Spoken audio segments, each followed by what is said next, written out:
everybody. Welcome to Bestie Book Reviews. I'm here with my bestie Mandy. And I'm here with my bestie Jessica. What are we doing? Well, today we are celebrating our 3-year anniversary. Remember how we used to make it like... Yeah, it won't do that stuff anymore. I don't know why. Weird. Okay. Yeah, well, it's not doing it. I'm just sitting with my thumbs up like a goober. Yeah. It is our 3-year anniversary video. We asked you guys for questions for us, so we're going to answer those. And we have like stuff we're going to talk about with our channels.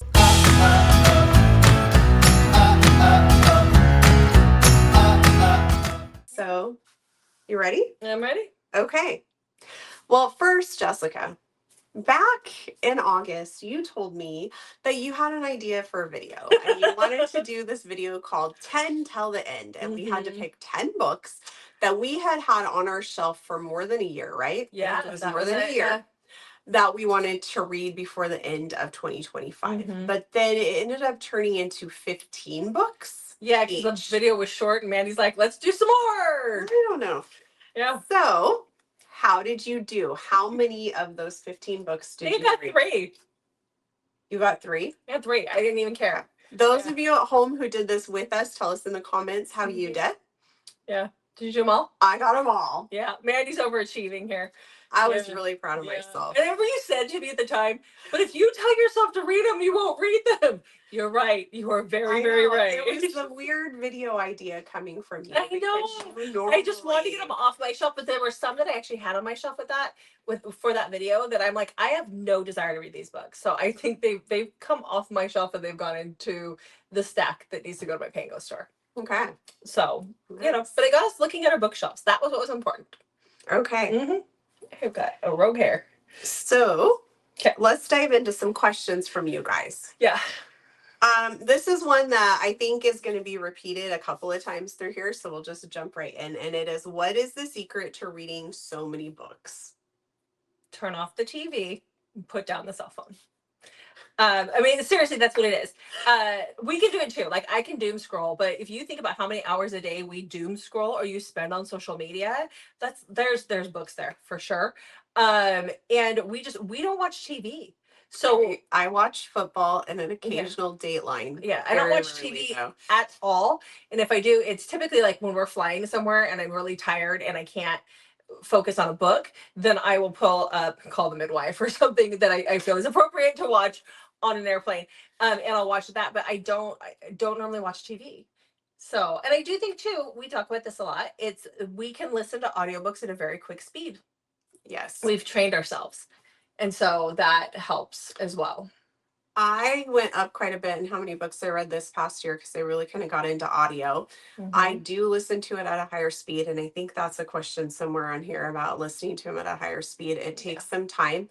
For me, when I first started listening to audiobooks, I got so bored. I would be like, oh wait, like 10 minutes, 20 minutes just passed and I have no idea what happened in the book because I was thinking about a million other things. So when I listen to it fast, it forces me to pay attention. But I also live on a farm, and so I have a lot of outdoor stuff to do that I usually do solo. And so I will listen to an audiobook while I'm out doing stuff like that. And that just like makes cleaning the barn and walking fence lines and repairing fence lines and trimming hooves and bringing over bales of hay go by so much faster.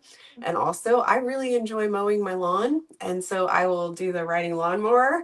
Yeah. And again, I live out in the middle of nowhere on a lot of acreage. So I have a lot of property that I can work on. And I enjoy doing it. I like working outside. So. Yeah.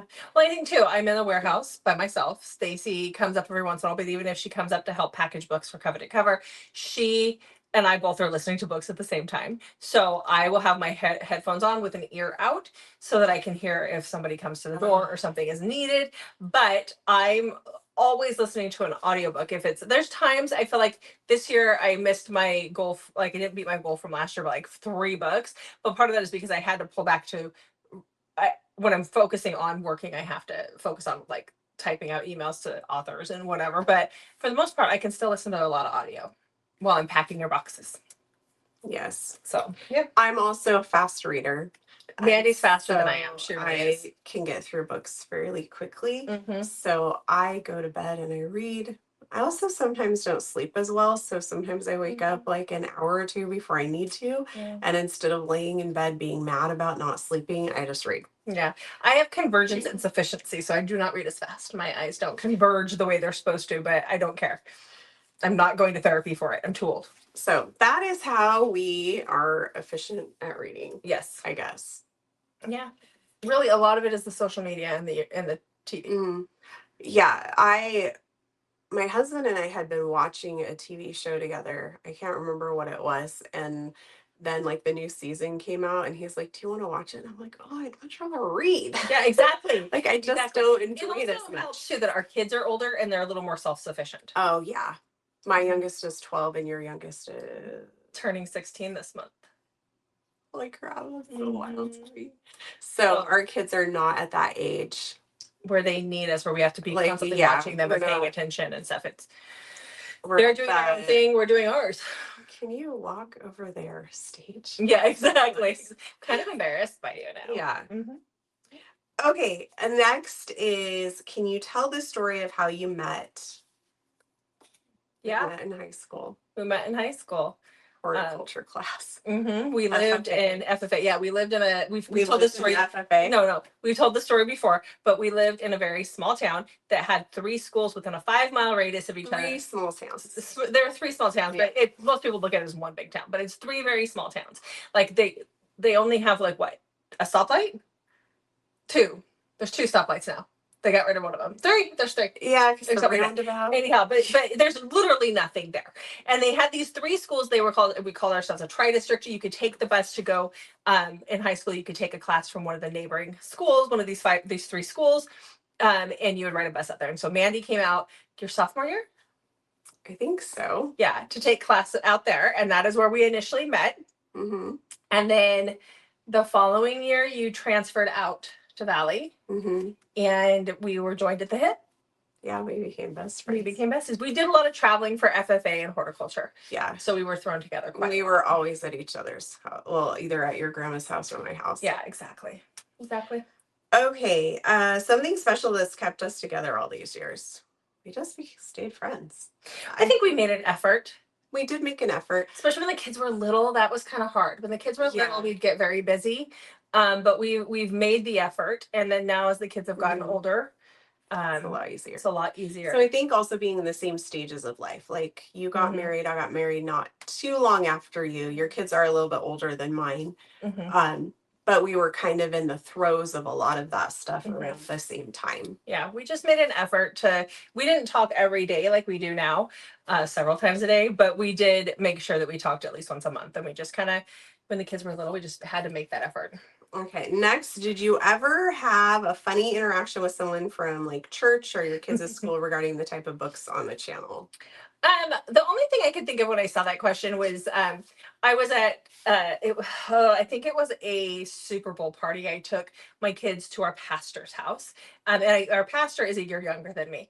And I took the kids out there. They were having a youth group party out there, and we were talking about books. And this was before I started Coveted Cover. So this was just when Mandy and I were doing this channel, and we were talking about it. And he was like, "Have you ever read my aunt?" And I was like, What are you talking about?" Well, apparently his aunt writes Harlequin romance.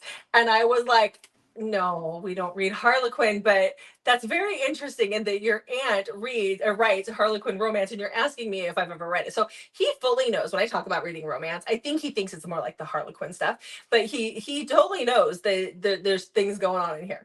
But no, other than that, I don't know. The kids are older, and I didn't start reading romance until 2020 when I was going through all my surgeries, and so at that point people were in lockdown.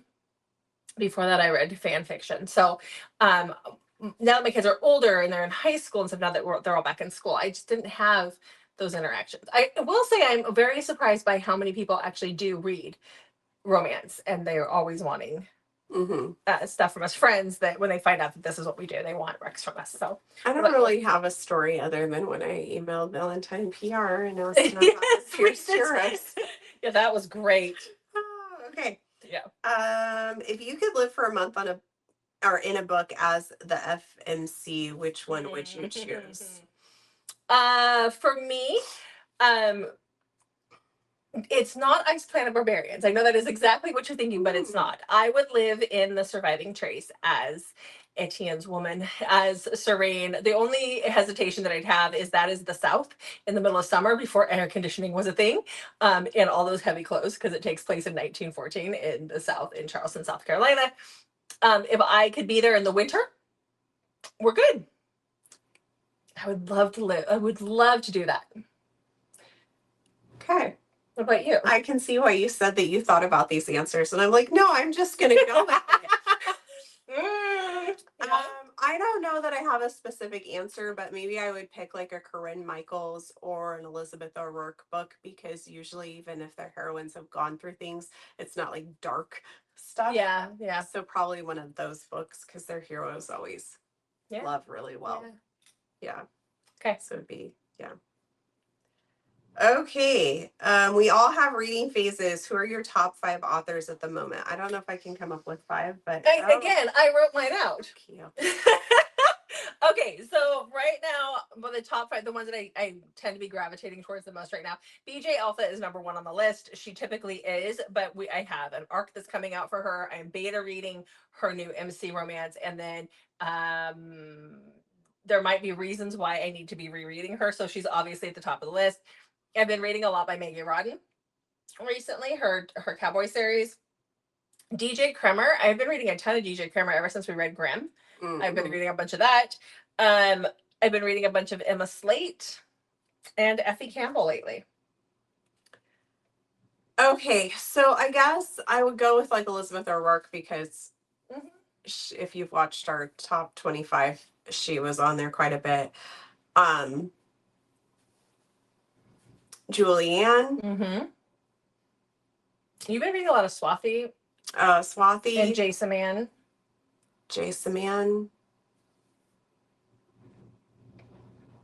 Recently? I know, so I'm trying to think. You read a lot of Piper Rain. I do. Piper Rain. Yeah. Yeah. Corinne Michaels. Yeah. Oh, Laura Pavlov, because I'm trying to do the series that we said we're going to finish, which I'm probably the only one working on that. Oh, I don't want to. Oh, back to the question about reading.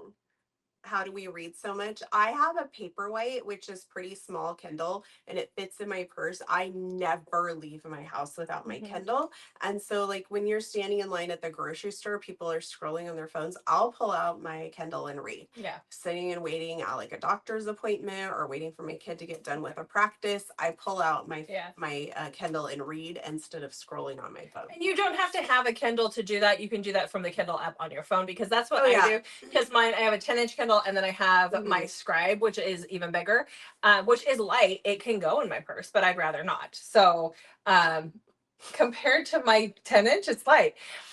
Not compared to your Paperwhite. Anyhow, always have something on us, like when you're standing in line and got nothing better to do. Okay, if you could only use one form of media forever, would you choose an ebook, physical book, or audiobook? Audio. I would go ebook. As long as my favorite books are on audio. That's the thing. There's not a lot on audio. So I put audiobook down, but ebook would be the backup, because I don't want to be limited on what I can read. Well, you can only pick one. I don't care. Okay. I like my audio. It's just that not every book has audio. Do your kids and husband like to read too? No. My youngest does like to read.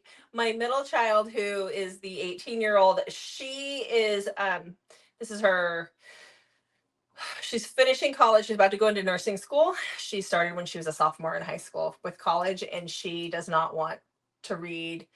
She likes to read, but because she's reading so many medical textbooks and stuff right now, she doesn't have the time, and she's like, I don't want to read something else. So the girls do like it. My son and my husband used to be a reader, and then when I started reading, he stopped. Make that make sense. I don't know. What about yours? My kids, I have 3 boys. The youngest is 12, and then 17 and 14, almost 15. And they are not into reading at all, despite my doing all of the things that they tell you to do when your kids are younger. It just never was something they were interested in. My husband does not like to read for pleasure, but he is very technically minded. So he he delights in somebody getting something new and there being an owner's manual or an instruction manual. He will read that. He loves technical things like that. So he likes to read, but in a very different fashion. He's constantly wanting to gain knowledge. Yeah. I mean, and I didn't start to read. But that entertains him. Yeah, I didn't pick up like actual physical books until I was 40. I would read fan fiction in my 30s. So I wasn't a reader when I was younger. So just because they're not reading right now doesn't mean they won't pick it up eventually. Okay, we have 3 pages of questions. We're going to go faster. Wow. Okay, describe your perfect book. Not the title of an actual book, but if you got to tell your favorite author all the details to write a book specifically for you, what would it be? Plot, character, setting, genre, mood, vibes, etc. I just kind of wrote down some of the tropes that I'm like, I needed to be high angst. I needed to be captive. Please take her. I want them to be forced together and her not to be able to get away in whatever way, shape, or form that is. Survival elements, and I like me some forced breeding. Okay, for me, I actually did this. I told an author friend of ours, it was Karen Crompton. I asked her if I could tell her about a book that I thought would be really awesome. And she said, of course. I messaged her my ideas. I read it back to myself after I sent it to her. And I immediately told her this is a horrible idea. I don't know what I was thinking. Don't tank your career and try and write this. Yeah. So for me, I think I just really like I like the taboo and forbidden stuff. So I would probably request that. But honestly, I just like some of my favorite authors write books where I just don't really know what is going to happen. Like, how are they going to make this work? So I think if I was in the know, it might take away from that. Yeah. There's a reason why I'm a reader, not a writer. Okay, how much time each week do you dedicate to social media and YouTube, filming, editing, replying to comments? How do you balance being on social media with work and family time? So I kind of did some math for this one. Okay. So on Saturday mornings, if we are just filming the 3 videos for the week, you're looking at 3 hours for us to record. We chat in between. Let's be honest, we do chat, but there's yeah. Oh yeah, I come really. You come with like a list of stuff to discuss. So no, I'm not the only. Yeah, but if people are watching this video, they're not going to believe any of this. I know that's the sad thing. You won't believe this, but somebody else is the issue, is the problem here. So that takes at least 3 hours just for filming. And then each video that we edit is probably about an hour to edit the video, because you have to watch it through as you're editing and then take things out. You also have to go find the book, the thumbnails that go in for each book. So you're looking at 3 to 4 hours for editing. And that takes a lot of time because it's not just the books. Like, I know what books I put in the video. Jessica would know hers, but when we're doing each other's, and like often when we're recording, I am making sure I'm organized and ready for the next thing. So I'm not always like, I'm not taking notes on what she's talking about to know how to edit the video. Typically the night before or the day of recording, it takes, I would say, our 1-minute book recs takes me about an hour to get all the information and get my journal all figured out. And then we have to get, I say 2 to 3 hours for our videos just to prep them, because then like if we're doing like, age gap, then I got to go find the books that are age gap. I've also got to watch our old videos to make sure we haven't used them already. So like that takes a lot of time. Thumbnails, also I'm normally doing them while I'm uploading to YouTube, because that takes some time there. Answering questions, those just throughout the day, we just jump on and do those. Shorts and reels, those take a few hours each week. I mean, you're looking at probably a good 10 to 20 hours a week we spend on doing this stuff. Yeah. But there are 2 of us and we split it, and we each have tasks that we do. So as for balancing it, we kind of each have our own tasks that we sort of tend to work on, and then we kind of have we have it down pretty well. Like, I do certain things, she does certain things. And then if something's coming up, we can tap the other person in. Yeah, exactly. Okay. Do you have, Jessica, a different day job besides Coveted Cover? Could I do a different day job besides Coveted? Do you have a different? No, but could, I'm asking you. Do I have time? No. So Coveted Cover is a full-time gig and then some. There would be no way I could have another job on top of this. From the minute I get up in the morning, and normally around, let's say the kids are in school, I'm up at 6, or 6 kids, I've only got one that's in school. I go to the warehouse after I drop her off at school at about 8 a.m. and I come home at 5. And then typically even in the evenings, I'm still working once I get home. There's just no There's just no way that I could ever do anything on top of doing Coveted Cover. It is a full-time job. Oh, it's just a repeat. Oh, good. So yeah, it'd be nice because then I'd have a paycheck. Because I know Stacy and I covered this. We have, we're a year in and we are still not taking paychecks. So it would be nice because then money would be coming in. But right now we're still just we're scraping by. Okay. Do you guys ever get in a reading slump? I will answer this for the both of us. Yes. Jessica will do a reread if she gets in a reading slump. I will tell Jessica I'm in a reading slump. She will then yell at me to go watch our channel because we have hundreds of videos with book recs. And then she'll tell me she doesn't want to, and I'll throw out some book recs.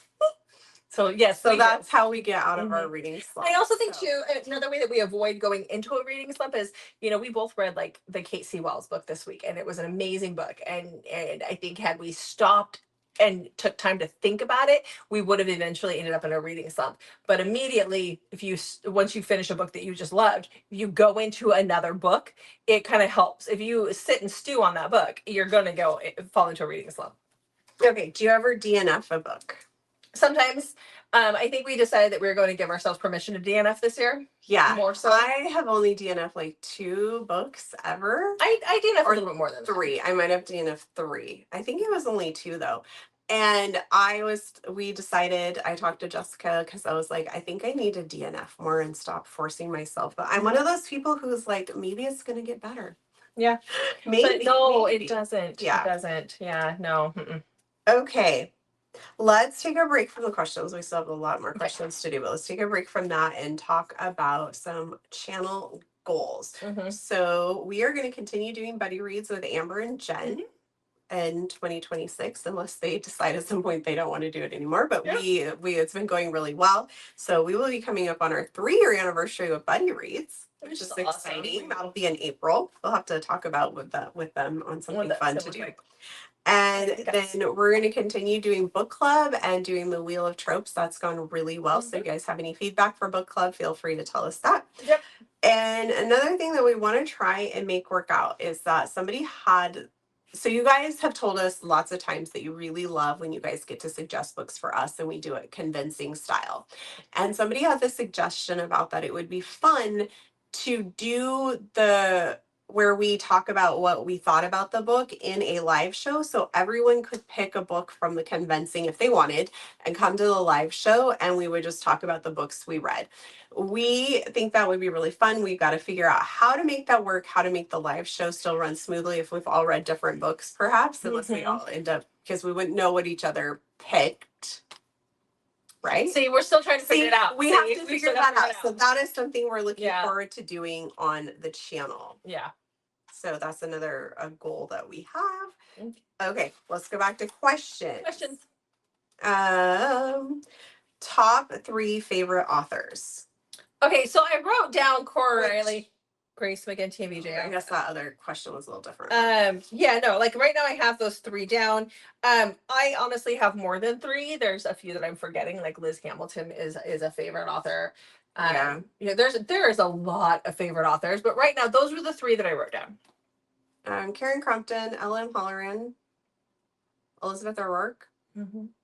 I mean, Calla Reid. Cole, though. Yeah, Calla Reid is a Calla favorite. Right? If Calla's not writing at this second, but I love Calla. We could go on that one. Yeah. Okay, top 3 favorite tropes. For me, I love post-apocalyptic. I love a captive forced situation, and forced marriage. Not arranged marriage, but forced marriage. I want her to be forced into that situation. I feel like it brings the angst. Right in this moment, my top 3, which it's going to change in a week. I'll just be honest. So by the time this video comes out, I'll probably be like, oh, why did I say that? Taboo is probably always going to be up there with age gap. But I'm going to say top 3 right now, I really am digging the cheating. Oh, always. Yeah. Yeah. If it's done right. But that can be switched up. Yeah. So, but yeah. Yeah. Okay. I don't think I can answer this question. Which book had a life-changing impact on you? Or you couldn't stop thinking about it for days. I can say couldn't stop thinking about it for days, but I don't know if I could say life-changing. Yeah, I mean, there's a lot that I couldn't stop thinking about for days. I don't know that anything is life-changing. I know that when I did read Dylan Page's Torment Duet, I realized that there's a certain thing that happens in books that I can't read, and I couldn't stop thinking about that in a negative way. But I don't know that there's anything that's been life-changing. Yeah, I don't know. Yeah. You really want to know the books that have had the most impact on us? Watch our like top 25 of all time video. Yeah, there's a few of them. Okay, which book was the most hype book you've ever read? And did it live up to expectations? And So here's the deal. This is kind of what the way I answered this one. There are a lot of really hyped books out there that I have read, but I read them before they became hyped. So Den of Vipers, which I think is utter horseshit, was hyped up after I read it. I read it like literally within the first week of it coming out. The Cat and Mouse Duet, read before it became popular. The Mindfuck series, I read it before it became popular. Chantal Tessier's series, read it. So like there's a lot that I've read that are popular, but I've read them after the fact. And typically because of our commitment to this channel and bringing you new books and new indie authors that are not overhyped, we don't talk about those ones as much because they're talked about by everybody else. And we know that you guys know that they're out there. So yes, we have read them, but typically it's before they become hyped because we are following those authors and we know what's coming before it gets to be really popular typically. yeah, I don't think I have an answer for that one. Yeah. I'd have to think about it more. I mean, I've read some Tessa Bailey books because she's like a hyped author. I did do a Colleen Hoover one where I read a few. And I would say, so Colleen Hoover, I guess, would be the one. I read Reminders of Hem, which I really, really liked a lot. I would say it was definitely worth the hype, but never ever it was a book that I DNF'd. Yeah. And I think that's, and yeah. You won't. There were three. There were three. But yeah, so I think it kind of just depends. Yeah. Okay, was there a book that you loved, but after some time or when you reread it, you have the opposite feelings towards it? So Mandy's not a rereader. I'm not. So that would be really hard for her. I am a rereader. And I don't think that I've ever come across that. The ones that I've typically reread have been, oh, look at you go, have been have been like favorites that I reread. And I've never come across one that I read and went, why did I rate it that high? No. Typically when I reread it, it's because it's been on my mind and I'm thinking about the book and things that happen in the book and I want to reread it. So like no, it's not been a thing. So there's never been a book that I've read where I felt like I rated it too high, I don't think. And then I felt like I seriously, like maybe jokingly, I might have said something, but I don't think there's ever a time where I seriously felt like I needed to adjust the rating. I have had the opposite happen, where I've rated a book like a 4 and then like a month later, I'm like, wow, I'm still thinking about that book, or even months later. Yeah. And I have gone back and adjusted books a couple of times to 5 because it just stuck with me so much, but I've never felt like I had the opposite feeling. Is there ever a week when you don't want to read, but you have to due to the channel? I've never felt like I've had to read due to the channel other than when we were trying to work on particular books for tropes and I'm like, I have to read this for the channel, but I've never felt like, I might say I have to read this for the channel, but I've never felt like I really don't want to do this, but I'm being forced to. Yeah. There are times where I don't want to read and I don't. But it doesn't last very long. Yeah, I think for me, there's never been a time where I just don't want to read, but there has been a few times where I just want everything to stop so that I can read, so that there's where it feels like I always feel like there's not enough hours in the day. And like right now, my stress level is through the roof, and I just would love things to stop. That's why, we came down here tonight to film all of these videos, because I was like, I need to get away to do this. I can't be at home because then I have a whole bunch of things happening and I just. Well, we're doing some channel planning and things like that where we just really needed the time to work on. So it's one of those things where I'm like, we just need to be away. I need to be away from my computer and what's happening. So there's times where I'm like, I want things to stop. Like if I could just have a weekend where time stopped so I could read, that would be great. But I've never not wanted to read for the channel. Okay, any hints or easier way to search for free books or sales in Audible? If you're signed up through Audible, then you're going to get an email when there is a sale. You used to be able to go in, like with Kindle books, you used to be able to go in and put in a whole bunch of parameters on the website and find out what was free. I tried to do that right after Christmas. It's not as easy anymore. I couldn't even figure out how to do it again. So I don't know. I'm hoping that they change their formatting a little bit differently so that you can figure it out. But they have not made it easy, and you think that they should, because if we're looking for books like that, they should be out there. I think you're going to see it, like, if when books are free that are good books worth talking about, then it will be either on an author's website. So if you follow your favorite authors, then you're going to get that. Or it's going to be in your reading groups, that if you have like groups on Facebook that you're in. But that's a really hard one because they changed it. Also, you can create wish lists in Audible and on Amazon and have books in there that you're wanting to get. And I do that a lot with Audible, and then it'll tell me like, oh, books, like Audible will tell you it's on sale. Or you can just go look through your wish list and see if the price has changed at all. So that's something I do. Okay, next question. What are your thoughts on Book Talk and its impact on the quality of romance stories? And this person says they stay away from it now, and this is how they found us, because it's either smut over quality or paid influencers. I agree with that. I really do. I have never picked up a book from Book Talk that I have felt is worth the hype. I mean, I've been very adamant about that one. There have been some that I'm like, oh crap, TikTok got me again because it looks good. And then I pick it up and I'm like, what is this crap? And everybody's out here hyping it up and it's not even worth it. I think Book Talk is extremely toxic. I think that, you know, I think it's ridiculous when you get into the whole political aspect of it. I don't give a crap who you voted for or what you voted for. We are not here for that. We are here to read books. End of story. Everybody's welcome. I don't care which way you lean, or even if you're just straight up down the middle. I don't give a shit. We're here to read. We're not here to do that kind of stuff. And TikTok is horrible for going after authors when it's not necessary. For going after authors for things that we don't feel, because we are the ones who've read the books, that's worth it, that's even valid.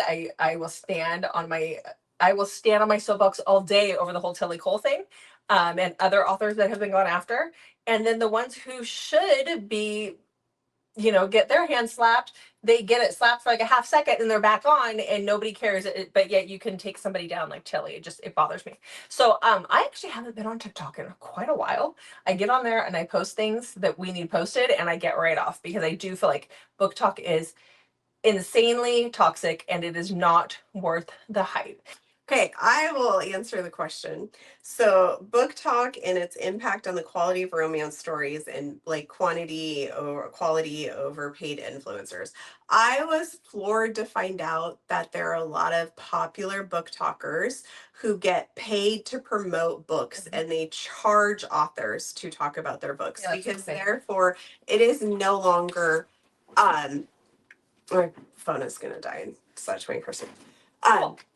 It is no longer like honest book reviews then if you're getting paid to do that. So I disagree with that wholeheartedly.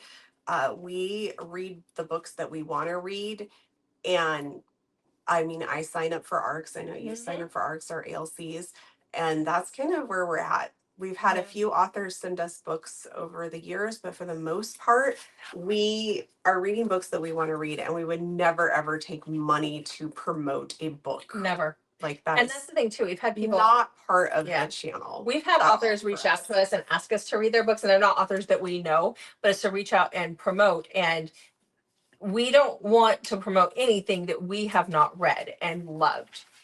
So we stand our ground on that one. Okay, the next one is, I would love it if you talked about books turning into movies and TV series and how you would rate them if they turned out exactly like the books. I won't watch them. We have not really watched anything at all, and so we can't really talk about that. I watched Bridgerton and stuff, and I read the books, and I just don't feel like it was true to what was in the books. And I've never, like, people get excited about the idea of ACOTAR or Fourth Wing or those books becoming movies, and I would probably avoid them like the plague, because I just don't feel like the characters, people who are cast, they don't look like the characters in my head, and I just don't feel like they do books justice when they become movies. There have been some very low grade movies that have been out recently about some of our favorite books. I won't do it. Please don't put it on Passion Flakes. Please, please, please don't put it on Passion Flakes. So no, I'd rather read the book. I'm the same way, but I also don't really have access to like that stuff. So Yeah. I did watch The Amy Dawes one. Yes, what's the name of that one? Wait for it. Wait for Me. Wait for Me. Yes, I did watch that. I got very so part of excited it. about it. I watched it and I felt like it was just too cheesy for me. But that was Passion Flakes. I feel like Yeah, Passion Flakes so- is cheesy in general. Yeah. We all saw the Black Dagger Brotherhood situation. No. So No. yeah. Yeah, But so- if there's a specific book that's been turned into a TV series or movie that you're interested in us doing more of a discussion about, let us know and we can maybe think about watching it I mean, and like, doing like a vlog or something. yeah, So- because I mean, there have been movies. I mean, we look at like the old things. Like I watched, this is so bad. I watched the first 50 Shades of Grey. And then I went and read the book. So this is back in the day. This is before I even became a reader. Never watched it or read it. And so then I watched the movies and I'm like, yeah, well, that's not accurate. That's not accurate. That's not accurate. Say Twilight was the same way. I watched the first Twilight movie, then I went and read the books. Then I went and watched the rest of the movies. And so I felt like the books were just so much better than the movies. The books were better, but I did enjoy the movies. But I had already, so for me, when I read the first Twilight book, I had already seen Robert Pattinson and what's her name? Why can't I think of her name? Kristen Stewart. Thank you. I had already seen that they were those characters. So when I read it, I kind of thought about them as the characters. And so then that helped me, I think, and it made a big difference. But the first Twilight movie, if you've not read the book, it like is weird. I think you have to have like, oh, this is happening because of da da da da. Like I think it goes together better. Okay, next we had an email from somebody who was questioning like how reliable is Goodreads? For what purpose? For book ratings. Like what do we think about Goodreads? So I feel like Goodreads is fantastic for monitoring like how much I'm reading. I enjoy using Goodreads. I know a lot of people have switched to other things. I've looked into it and I guess maybe a creature of habit. Yeah, creature of habit. Goodreads. I look at Goodreads. So yes, people do get ARCs, and while they're not paid, I guess you could assume that sometimes ARCs are going to have maybe higher ratings. I typically have talked about this a lot, try really hard to only apply for ARCs and ILCs for books from authors that I feel pretty confident I'm going to enjoy. Occasionally I will do a new author. I've only had a couple times where I've had to message them and say, hey, this was not really for me. I'm so sorry. Yeah. So yes, authors are kind of probably get a little bit of that padding at the beginning. Yeah, well, I've heard others, but that's the important part of the promotion process. I've heard other booktubers say they rate ARCs higher than they do actual books that they read. We don't do that. We rate them what we rate them, and I'm hoping that most people are that way. When it comes to like on Goodreads, when it comes to like how they categorize, like how they have like their listopia and they'll list things like you say you're looking for a bodyguard romance, and then they'll give you this list of bodyguard romances. Like 70% of those are wrong. Yeah. So that can't be relied on. But I feel like for the most part, there are times though when you have authors who have been when the masses have come after them and people have just given their books 1 star for no apparent reason. Like you have to go look and see why are people like rating these low. And a lot of the times, especially in darker romance, it's because he cheated, or it's like it's a cheating book. That was the whole point. So it just kind of depends on the book. But for the most part, I think that you can, as much as you can with Amazon and their ratings on books, like trust it. Like you have to take everything with a grain of salt. I often won't look at those. I don't either until I read the book. And then sometimes I will, because like if I rate a book like a 2 or something, I'm curious as to why people saw it as a 5, or if I'm like, this was a 5 star, why are people beating this book up? I will go check just out of curiosity, but not always. So that leads us into our next question, which I think is a good one to go to next, is how do you rate your books? For example, what makes a 5-star read? I think we both rate ours a little bit differently. Slightly. So for me, a 5-star is a book that gave me all the feels. It felt different. It was amazing. I'm going to probably do a reread of it at some point in time, but it was top tier for me. And then a 4 is, it was a good one. It's a good book. I might do a reread of it. Probably not. Sometimes I do. But it was still good. It's just didn't have that extra oomph to make it a 5. And then a 3 was, I enjoyed parts of it. Maybe there weren't maybe it wasn't the most amazing thing on earth. I did enjoy, some of it. Somebody else would probably enjoy it maybe a little bit more than I would. I probably got bored in a few spots. And then a 2 and a 1. I mean, you don't want to read them if I'm giving it a 2 or a 1. Let's just put it that way. So I don't reread. So Right. I can't use that as a thing. Basis. So 5-star for me is definitely a book that I just really loved, and I felt like it was a 5-star to me. 4-star is another book that I really loved, but it just isn't one that I feel like in a month I'm still going to be thinking about. Like, it was really good, but I'm going to move on. Nothing like super duper stood out from it, but that doesn't take away from it being a 4-star. But I've been doing some reflecting on my 5-stars, and I do not want to do a 6-star system. No. But I think I'm going to try and think about, like, is this like a 5-star all time, like this is going to be a top book of the year, or is this like a really solid 5-star? Yeah. Like I kind of think that I need to do those two a little differently. Yeah. Okay. Yeah, but I definitely don't want to do the 6-star. We've talked about 6 stars, and I think if a 6-star was offered like on Goodreads, then maybe we would have a 6-star implement. But because it's not offered up and there's no way to track that, I'm not going to do that. It just makes more work. Okay. Next, we have some more questions still, but we're going to move on to talking about an upcoming channel goal. So we have a really, really big channel goal for how much we want our channel to grow. Are we saying this? I don't know. This makes my heart get a little like, yeah, it's insane.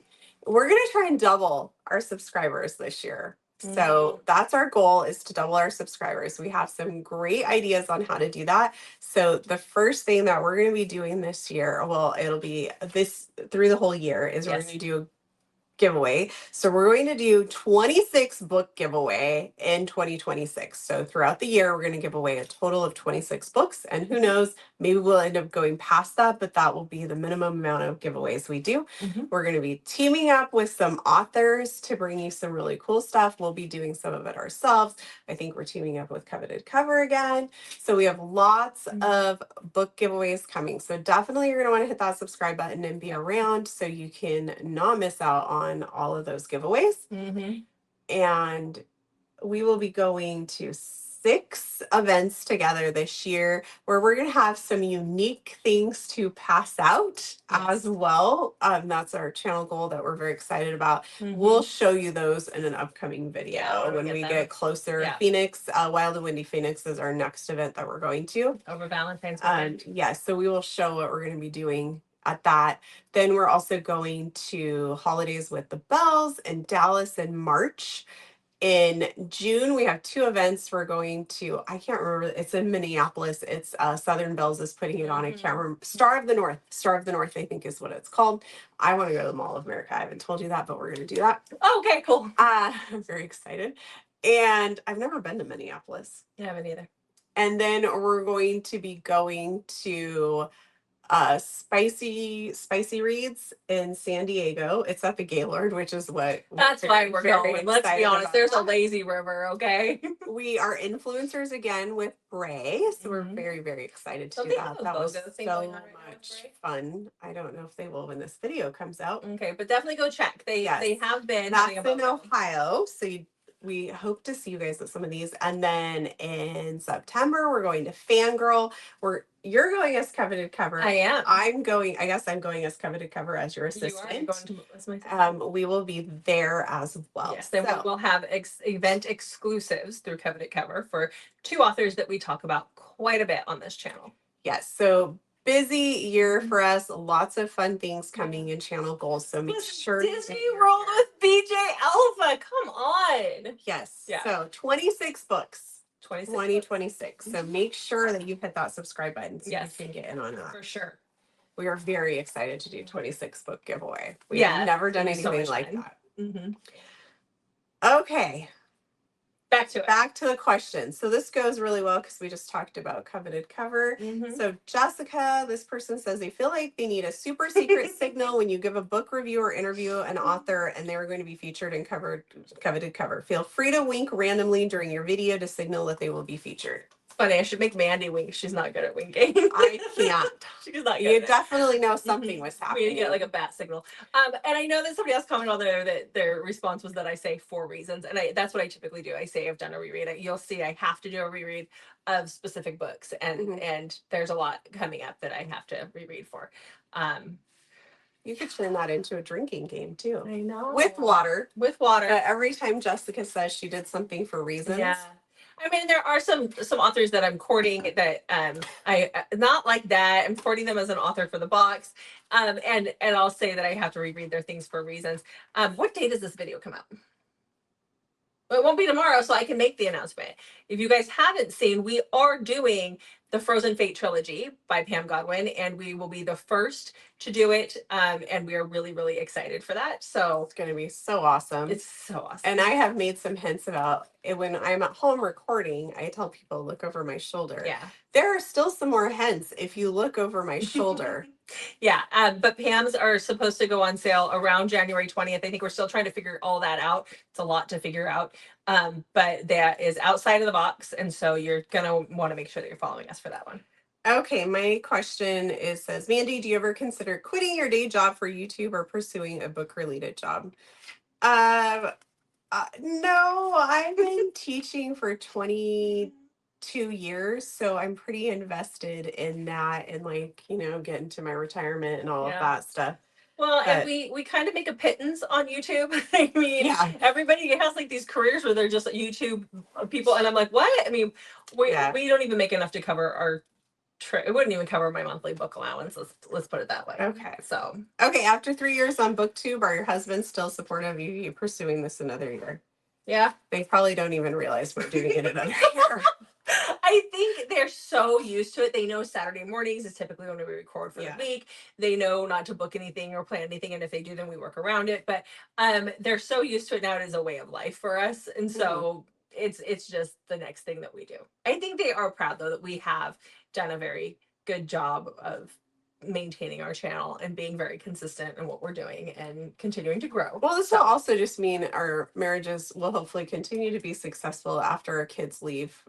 Yeah, because we have things for ourselves. We have things for ourselves going on. Yeah. Like we're not, going to be staring at each other going, oh, like my husband is he runs his own business, but he has cars. Oh my God, a car problem. It is a whole problem. He races. We have so many race cars and so many other cars. It's insane. This is saving her marriage. Projects. So I do farm animals and books, and he does cars and racing. Yeah. Yeah. Okay, this is a question for both of us, but now I'm like, interesting. When you read a Why Choose, do you see yourself as the heroine or just observing? I heard a booktuber say your theory is if you like Why Choose, you don't see yourself as the heroine. Those that don't like Why Choose see themselves as the FMC when reading. For me, this is true. Curious if it's true for you guys. I don't picture myself as the FMC when reading Why Choose. I don't know that I picture myself as the FMC anytime. I mean, I used to in the beginning when I was first reading, especially doing but not anymore. Fanfic. But I don't even know then. Not anymore. I mean, the heroine probably has some of my attributes, depending on the heroine, because sometimes that's not even possible. But I don't picture myself. So maybe that is why I can read Why Choose without worrying about it, because that girl's out there getting hers from 4 or 5 guys. Jessica would be like, nah, it's too many. Sorry. So I don't know. Yeah. I'm assuming so. I'm more of an observer of someone else's story, I guess. Now. Yeah. Okay, Jessica, what is a must visit or must do in Alaska? Like if someone was visiting there, what is a restaurant or experience you highly recommend? Where are you going to be in Alaska? That's the question. If you're in Anchorage, if you're going to visit Anchorage, I always tell everybody to go to the chocolate factory. Go to the Glacier Brew House for dinner. That is where my husband and I had our first date, but it's a brewery, it's a pub. It's great. It's a great dinner.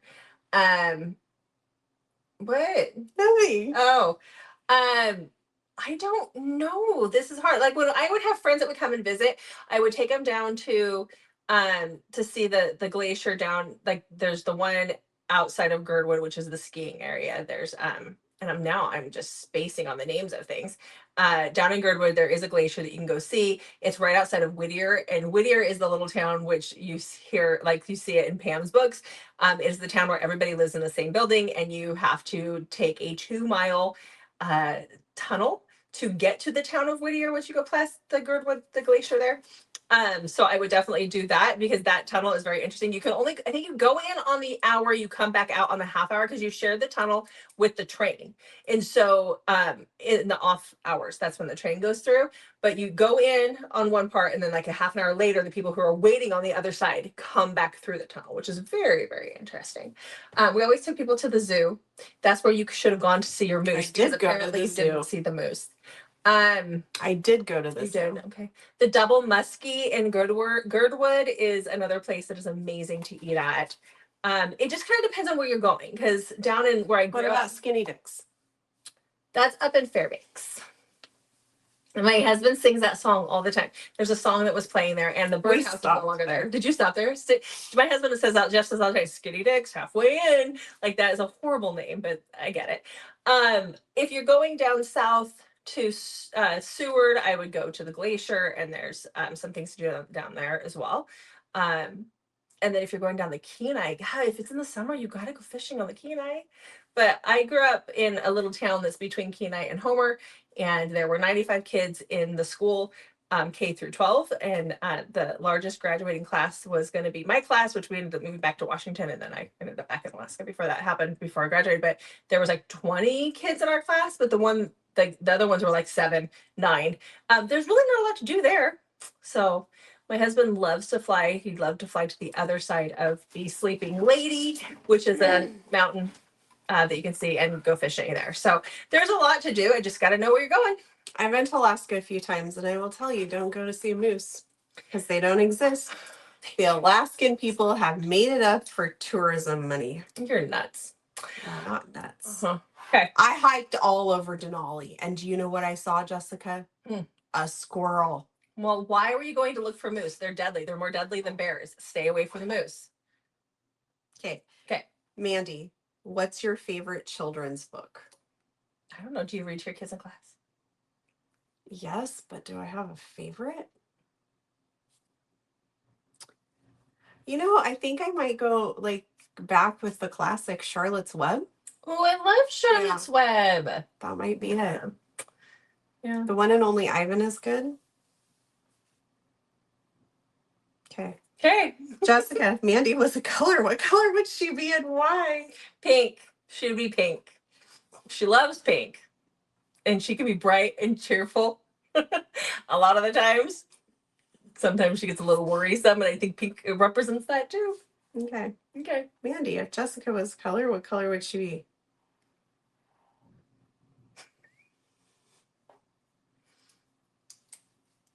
You're thinking really hard. You can say gray. It's okay. I was going to say black for all of her dark romance. No. I don't know. I don't know. You could also be yellow because you're awfully bright. You like yellow too, don't you? Yes. Yeah. You could be red because anytime you get near the sun, you Turn turn red. red. Thinking about the sun. Okay. How do you manage reading slumps? I'm in such a bad one. I keep DNFing books. Do a reread. So I think we kind of talked about that. Do a reread of one of your favorites.